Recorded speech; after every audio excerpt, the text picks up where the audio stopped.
I'm Rochelle K. Welcome to My Child Too.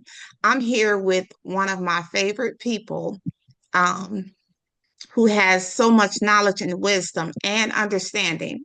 And I wanted to bring them on the show so that they can share that with you guys and also share it with me. I have Ronnie Howard. He's my cousin, my first cousin, and he's been through a lot. He's an older gentleman, very wise, and so I'm going to bring him on. Go ahead, Ronnie, get us started. Tell us about yourself, cuz. Come on, let's go. All right. Well, hey, everybody out in video land, YouTube land, and wherever you're at. Yes, my name is Ronnie Howard and lived in Chicago for 29 years. Where did I move to? I moved to California for 32 years, and currently I am living in Virginia, and I've been here for 15 years. Okay, what part of Virginia are you in?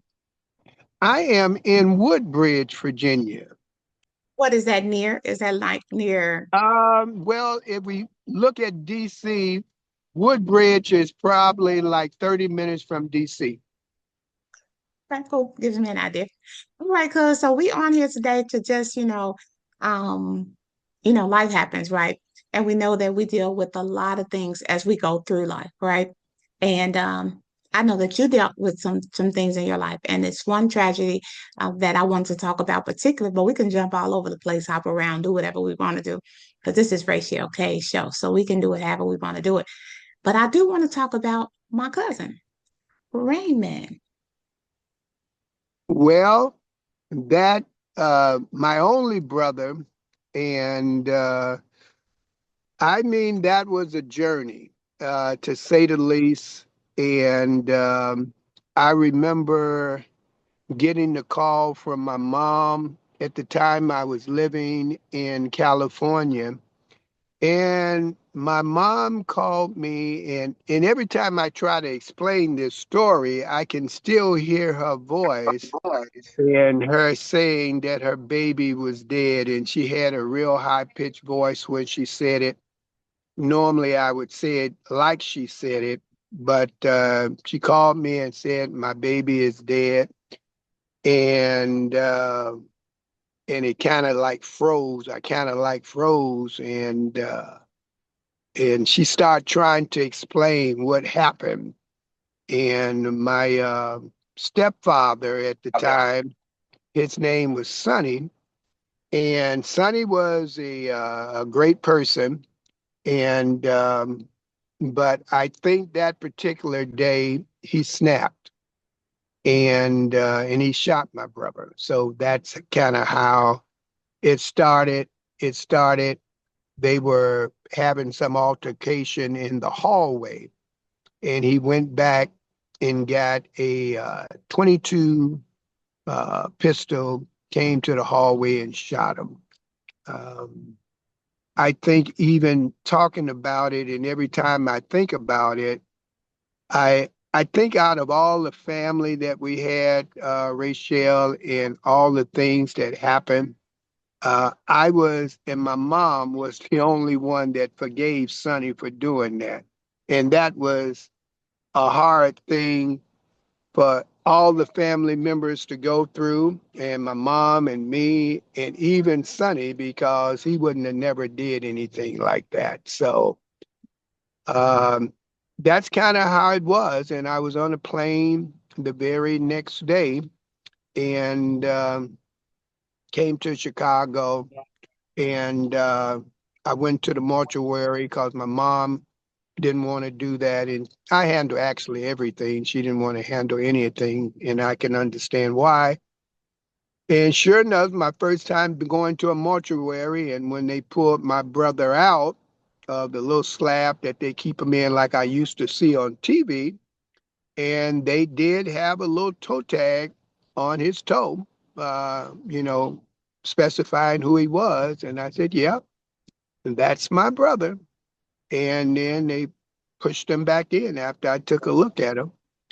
Uh, so that's the short version of how it got started when I got there in Chicago, what I had to do.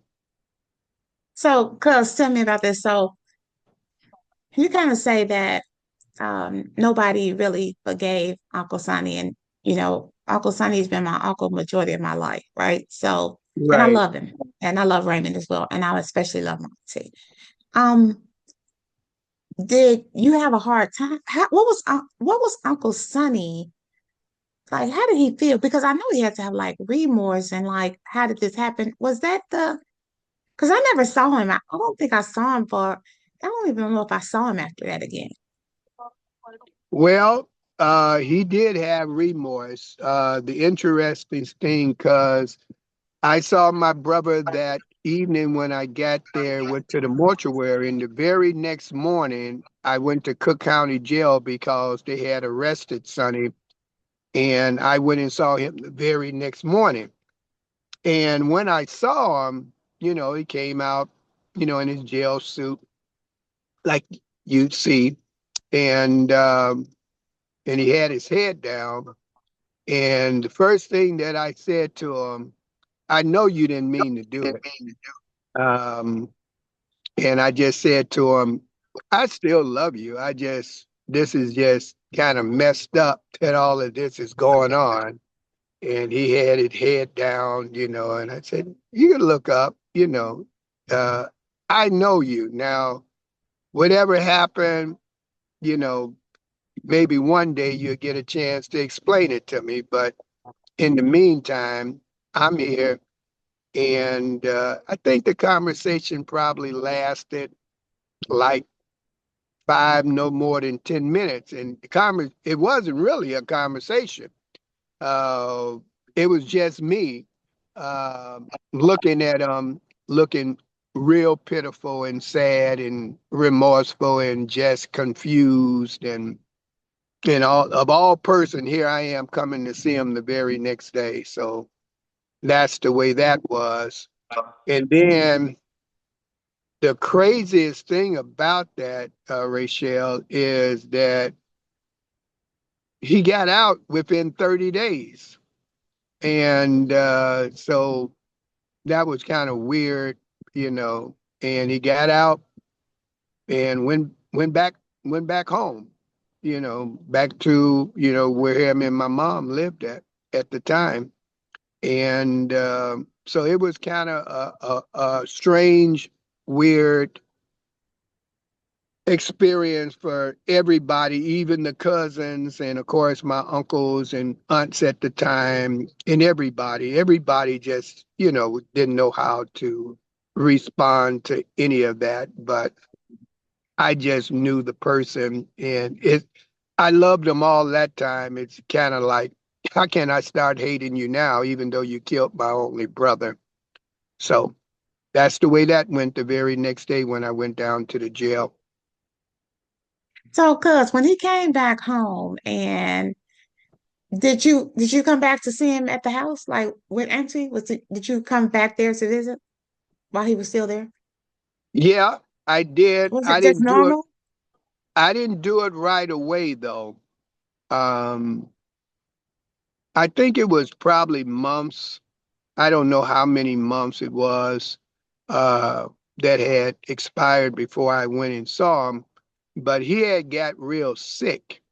I think I think Sonny actually died 2 years or less, somewhere 2 years, maybe a year and a half after this. It seemed like he died kind of speedily because I think he died of a broken heart of what he did, and his health just went down ever since then. So I don't remember exactly when I saw him, like I don't remember the day or the year or anything when my brother got shot.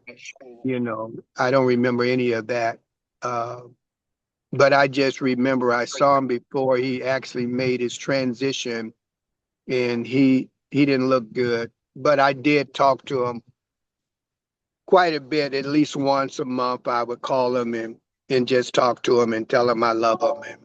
And he never really had a lot to say, but he appreciated me calling. So, cuz during the interim of all of that, so Raymond being your only brother, and Uncle Sonny being the cause of his demise. In your soul or in your spirit, did you ever like, even though I know you loved him because he's your stepdad and he's been your stepdad since you was what, maybe in your teens? Yeah, probably. Him and my mom probably got married somewhere when I was probably 10 or 11, because I remember Sonny being at my graduation uh, when I graduated from grammar school. So that was what, 12, 13 years old. And all of us took a picture that day out on the school that I graduated from, called Gothos. And it was by I don't know where exactly. I think it was by Inglewood. One of those. It was off of 63rd Street, off of Calumet somewhere. Uh, it could have been by Wentworth. But anyway, he was there, and we all took a picture that day of my graduation. So I was 12 or 13 when I graduated from grammar school. Yeah, because he can't I can't remember a time with Uncle Sonny. You know, it's like Uncle William's like, I don't remember him not being around. So tell me this, as far as you can determine, because I know you don't know for sure, but how was Aunt Viola feeling? How was she? Was she torn? Was she just cool? I mean, because I know she know exactly probably what happened because she was there, but how do you think she was? Because I think that maybe it was so much like how do you continue forward with that situation? And she did. What do you think about that? And what do you think she thought or Well, felt? it took a lot of courage for her, that's for sure. And really, we never really discussed it. Um, really, I can't remember really discussing it with her, uh, how she felt or anything like that. I just knew it took a lot of prayer for her to have the courage, and it took a lot of prayer for me. Um, but we really never discussed because we kind of just went along. I know it was difficult. I know she was hurting, but to tell you how she really felt on the inside, we never discussed it. And when I would talk to her, even if she was sad, we would go back to talking normal, you know. So, Yeah, yeah. I I spent a lot of time with her during my lifetime. A great lady, a great person. I just wanted to ask those questions. I don't want to really get off on to her. I just kind of wanted to touch bases on that a little bit. And for you at that time with the family, how were you understanding both sides or were you leaning in any kind of way? Like, how did you really feel? Well, when it came to the uncles and aunts and the cousins, I knew everybody, felt how they were going to feel in their own way. And in my mind, I allowed them to feel that way. And I never really kind of discussed it with anybody, really. But I mean, if I didn't know Sonny, I would probably hate him too, or dislike him a whole lot, uh, because that was pretty devastating for everybody to have to experience, especially when everybody that I know of used to really, like Sonny and care for him, and he was a good person.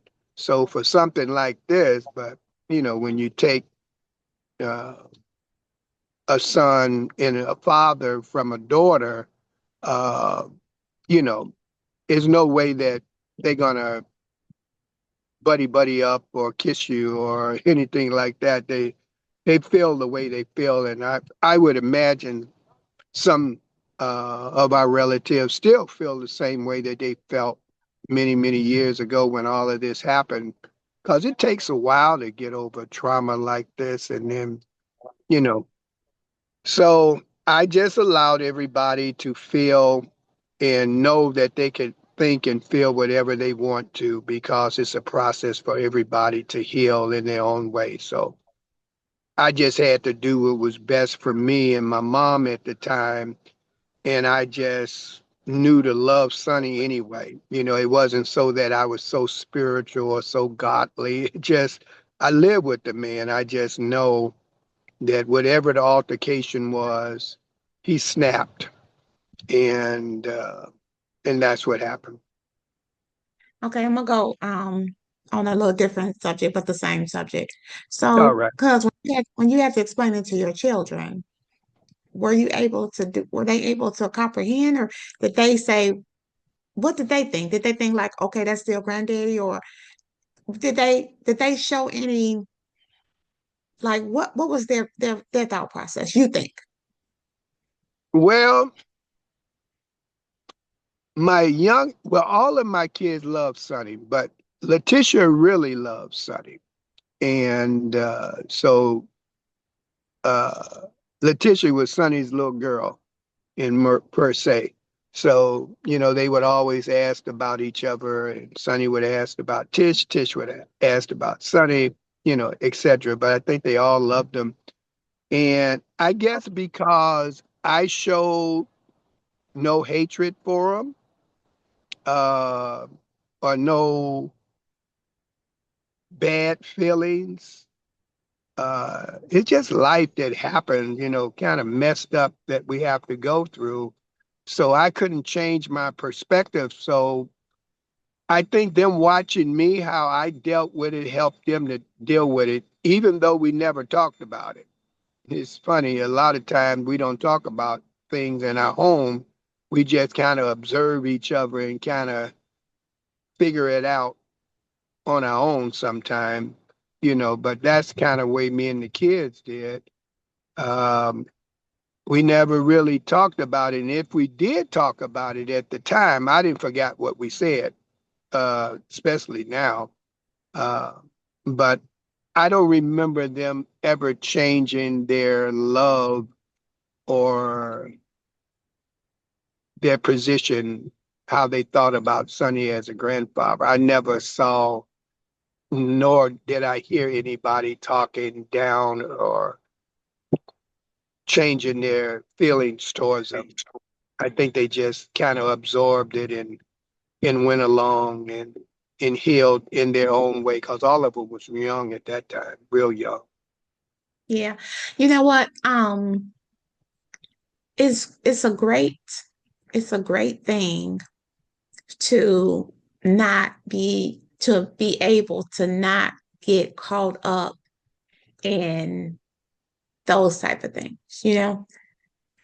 So I'm gonna just kind of go back a little bit. When I first heard the news, if I can remember correctly, I really don't remember, but my feelings for Uncle Sonny, they never really changed because like you, I knew who he was. Like I had been around him all my life and he always was kind to me, always. And I just felt like kind of like you, I guess, like this is really a bad thing, but you know, it was probably on the actions of Auntie and maybe you that allowed me to be okay. You know what I'm saying?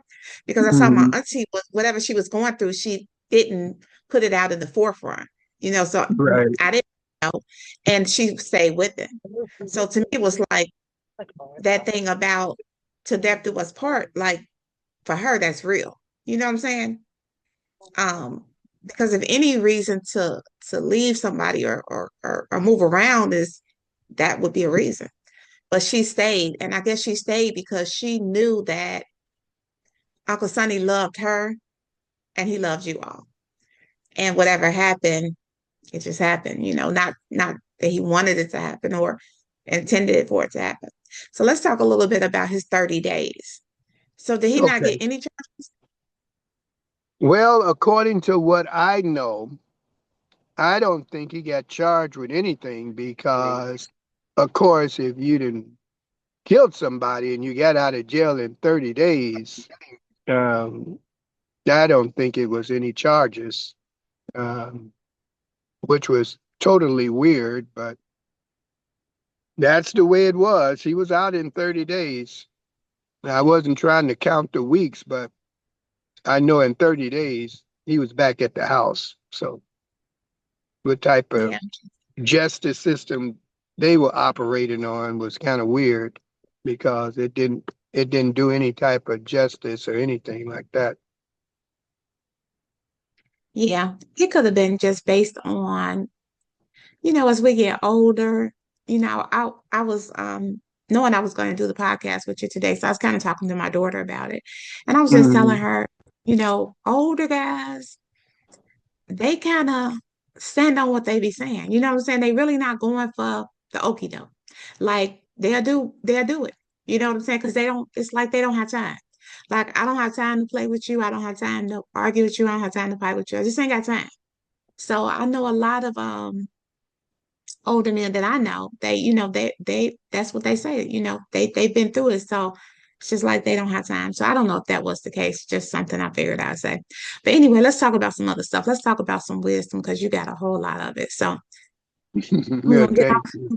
off cousin. And I do want to say for my podcast, my cousin Raymond, I love you. God bless you. Rest in peace, as well as my auntie and my uncle. They were all great people in their own way. They all came here to do something, and obviously that was taken care of. So, um, rest in peace.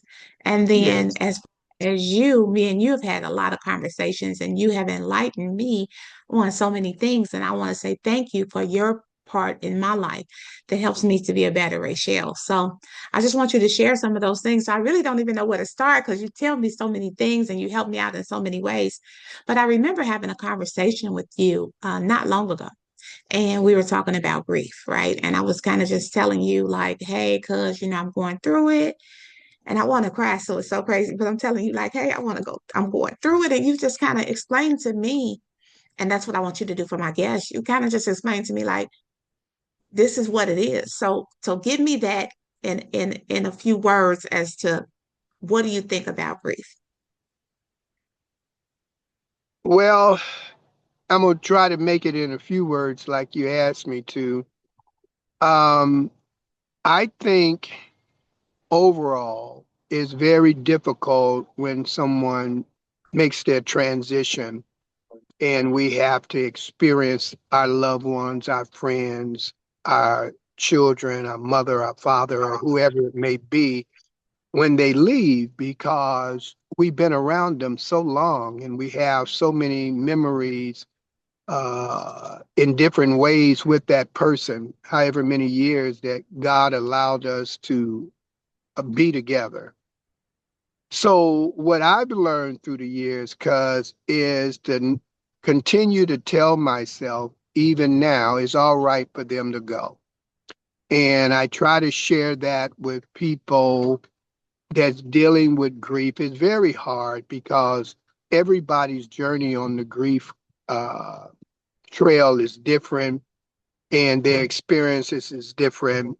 But when it comes, you have to release them and let them go, whether they died suddenly, whether they died through a sickness, or however it may be. And you have to learn how to carry their memory with you in a positive way.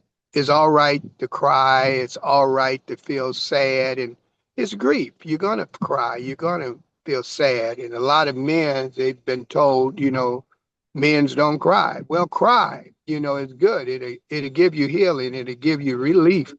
But on the grief side, God made them, and whatever time that they have spent with us, you have to learn how. It's a learning process. You can't do it overnight. Is to release them and let them go. So what I do with all my loved ones that have passed, and recently my cousin and our cousin has passed, and I just talk to them all the time. I talk to her. I talk to my mom. And I'm not into witchcraft or speaking to the dead. I'm not into none of that. But I just let them go. And I say to myself, it's okay that they're gone. I miss you. I still wish that you were here, but we're just going to relate and talk like we always talk. When I look at my cousin's picture, my mom, my brother's picture, and all of so happen quite a few of my cousins' pictures and my mom and my brothers in my bedroom on my wall. So I see them every morning. I see them all the time. And the ones pictures that are not up there, I still allow myself to say it's okay that they're gone. I still miss you, but how y'all doing today? You know, I love you. I still care for you. You're not here. And that's kind of how I deal with grief. Okay. So, in dealing with grief that way, does that just make you feel better? Like, do you still cry sometime? Do you still go through it sometime? Or just overall, because of the way you're handling it, it helps you not to be so sad or to cry as much? Well, I don't mind crying. Let straighten that out because that's not a sign of uh to me of being strong where you hold your emotions in. You should let your emotions and your feelings out instead of trying to suppress them. And so crying is a good cleanser and it's a good reliever. It's kind of like going to the gym and working out after and letting off stress. So crying is good. But when you're overdoing it and you're making yourself sick and you're making yourself where you can't get out of the bed and you can't function, now it's a little bit more serious that you're putting yourself in. So again, to be able to release is good, but to be able to still share and to communicate and let your love still be expressed to your loved one, even though they're not here, is still a healthy thing to do.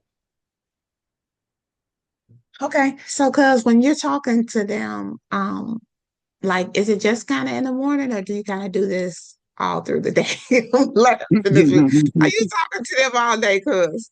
I talk to them all day.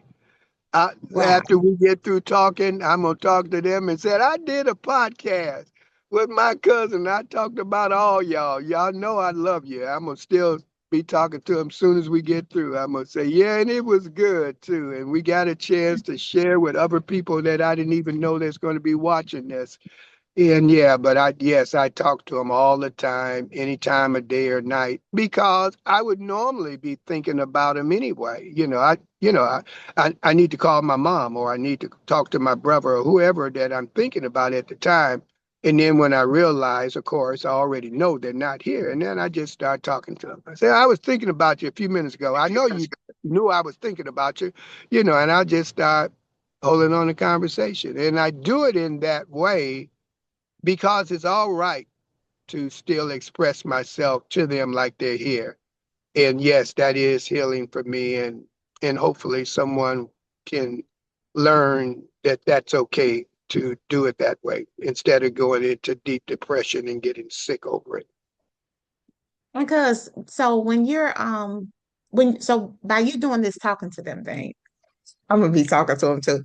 Yeah. Because you really helped me. I'm gonna tell you about that in a minute.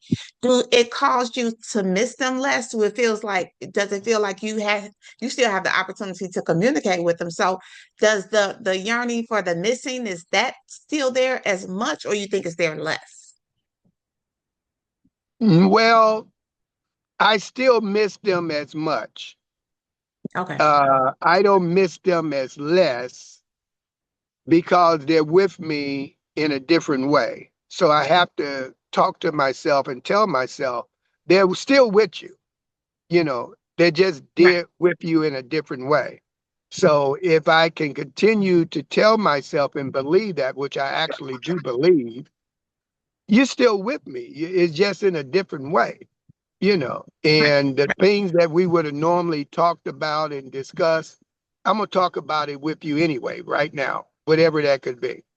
And Right. then since I know you so well, I know your response. I knew you were gonna say that. And I'll just hold on the conversation and then I could say, well, thank you for saying that, reminded me, or whatever. Because, when you've been around somebody a while, you gotta know what they're gonna say and they respond. And they're gonna still be who they are. You're gonna be who you are. So yeah, I still have that dialogue. I still miss them a lot.